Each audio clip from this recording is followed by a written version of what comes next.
Yo, what is good? It is your boy 4Doyle4 Brawl Stars, and in today's video we have a how to get better at ranked video. Now if you like this video and you find it helpful, please like and subscribe. It would generally mean a lot. It is 12:07 a.m. in the morning and I have worked in like 3 hours. Yeah, I know that's crazy, but I'm doing this for y'all boys. Like I said, if you generally found this helpful or anything along those lines, and let's get straight into it.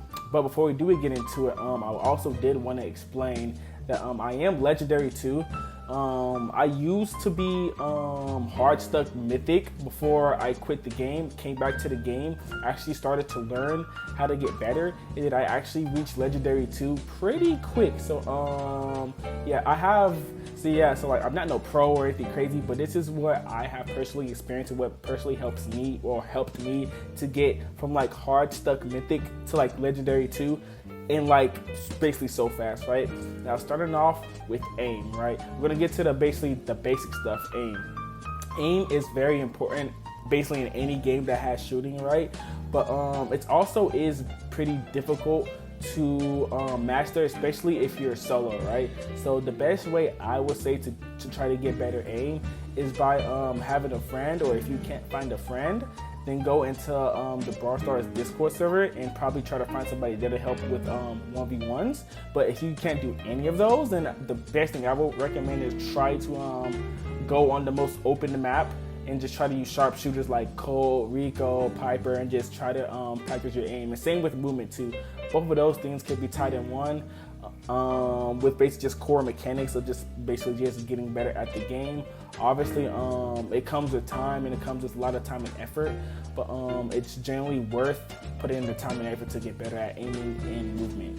Now, going to our third point is learn all the brawlers, right? Even the brawlers that you don't have, right? Or the brawlers that aren't leveled up. You want to learn every single brawler and what every single brawler gadget does, star power does. You just want to know what everything about every single brawler, because not knowing about a brawler or not knowing about a brawler's star power or not knowing about a brawler's gadget can generally be the difference between losing and winning the game. So go ahead, take your time, go through all 103 characters, star powers, gadgets, how they work, what's the best scenario to use them in, because knowing what all the brawlers do can help you in so much ways to counter them and to know what to expect and to use them on your own too, just in case you get them later on, right? Now coming in number 4, we have learn who to ban and rank. Now this is probably one of the most important things that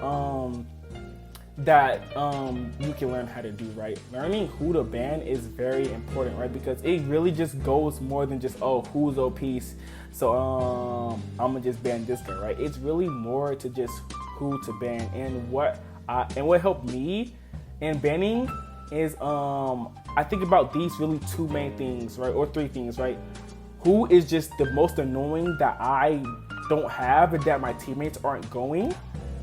2, who am I going and who counters them? And 3, who's just genuinely just like annoying to go against, right?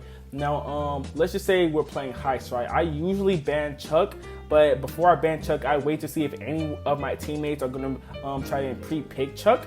If they don't, then I usually ban Chuck, because Chuck is just like a really annoying character going against a Heist. But if you really were like, okay, what do you mean by like who counters, right? So let's just say I'm planning on going Bull in a Brawl Bar game, right? Somebody that I would want to ban is Otis or Colette, because those can be very annoying brawlers to go against. And instead of banning like an Edgar just because Edgar is very annoying, well, yes, Edgar is a good ban. If you're going Bull, or if you're going whoever you're planning on going, you want to have pre-picked, or you want to pre-know who counters that brawler, so when you get in that game, you can pick the most broken brawler that counters your brawler that you're planning to go, so then you can basically be free, right? So and obviously there's more too, right? Because like obviously there's some brawlers I wouldn't say that doesn't have a counter. It's very hard to counter. So like if you pick one of those brawlers, then you can just go with whoever else is just OP that you just don't want to go against, or just something along those lines. But that is what I usually try to go with, to try to figure out who is basically the best person to ban. Now after that is who learning who to pick, right? Learning who to pick, this can generally go so deep, but I'm not gonna try to make this video a bit too long. But what I would recommend to try and learn who to pick is go based off of what your team comp is, right? You like banning and picking is basically just a whole puzzle piece, right? Especially picking, right? You don't want to go double tank, you don't want to go double assassin, you don't want to go double damage or double control. You want to, your whole team should be pretty much basically well-rounded to the point where it's hard for your enemy team to just counter, right? Because if you're going double assassin and someone goes freaking an Otis or a Clancy, then those two assassins are cooked and you're just getting countered the whole game and you're more than likely going to lose, right? So something I will try and recommend y'all to do is like, just like, if you have the first pick, obviously you can't really go based off of what your team, but like just try and fit or try and pick someone that will like go with the team best, especially if you're like the second or third pick. Try and pick who can go with your team best while while countering at least one person or the other team. That's the best way I can explain on who to pick. Pick someone that is good for your team, that completes your team, that also counters at least one person on the other team. And that's pretty good too, right? And then coming in number 6, we have learning lanes. Lanes are generally important, and lanes can also collide with the 7th thing I was gonna say, learn the best matchups in the game. Those two can go hand in hand, right? So I'm just combining those. Knowing what lane to go to can really depend on who's going in that lane, right? There's 3 lanes, right? Because Brawl Stars is a mobile game. There's 3 lanes. There's mid lane, left lane, right lane. You want to go the lane where you have the best matchup. And this is also something I don't see people do a lot, right? People will just get inside of a game and just literally start shooting at whoever they see first. You don't want to do that. You want to shoot at who you have the best matchup against, right? If you're a controller, there's no reason why you should be shooting at a Frank, right? Like, yes, you can farm the Frank, but like, you want to go for somebody who you know will be a good matchup, so you can have the easiest time and you won't spend just the whole time just really not really being productive, right? So that's 6 and 7 really just merge together.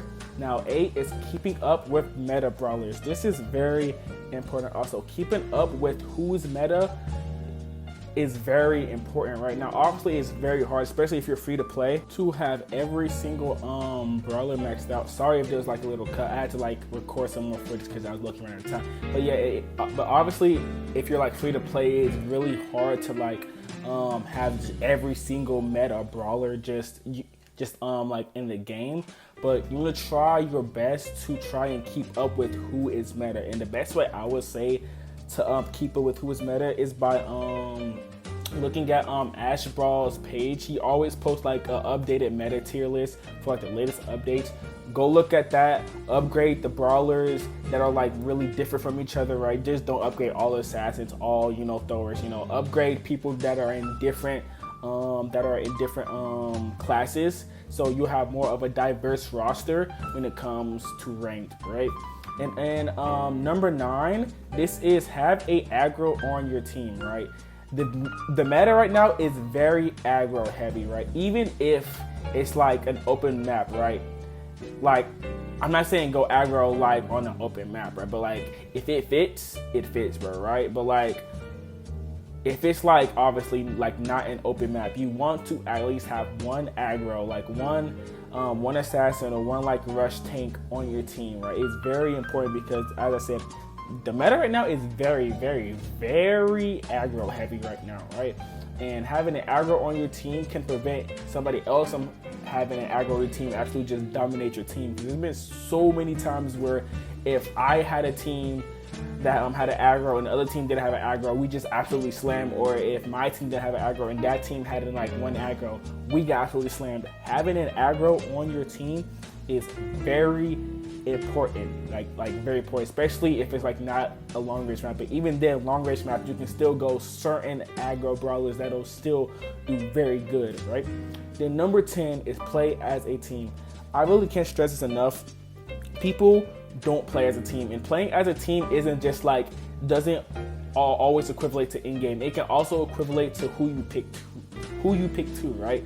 Playing as a team is important because it's a team game. It's a team game, right? You don't want to pick brawlers that would just only benefit you, and then have the rest of your teammates just get an absolute dominate the whole game, and you could have picked somebody else to like more of assist your teammates, so then y'all could win, right?